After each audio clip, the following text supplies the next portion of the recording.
Une poignée de main, un selfie et un bon mot pour chaque électeur potentiel.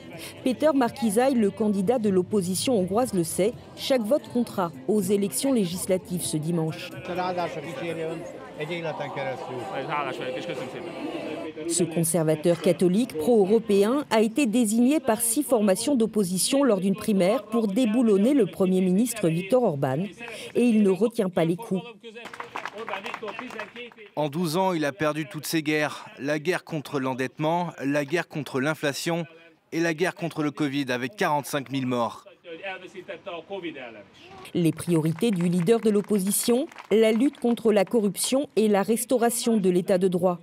Mais la guerre en Ukraine est passée au premier plan. Alors Péter Márkizai appelle surtout à voter pour le bon côté de l'histoire. Il continue de servir les intérêts de Poutine et de nombreux citoyens en ont assez. En Hongrie, la plupart des gens ne pensent pas qu'il faut dire stop à Bruxelles. Nous pensons que pour garantir la paix, il faut stopper Poutine.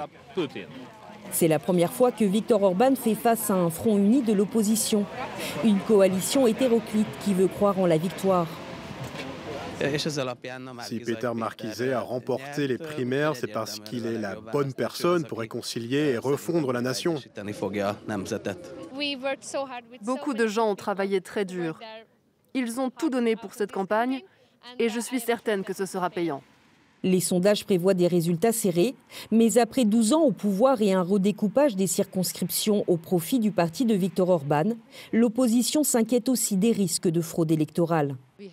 Nous devons gagner dans des circonstances qui ne sont pas démocratiques. Et c'est très injuste. Les fraudes, on sait qu'elles existent. Et nous savons qu'ils continuent à les pratiquer.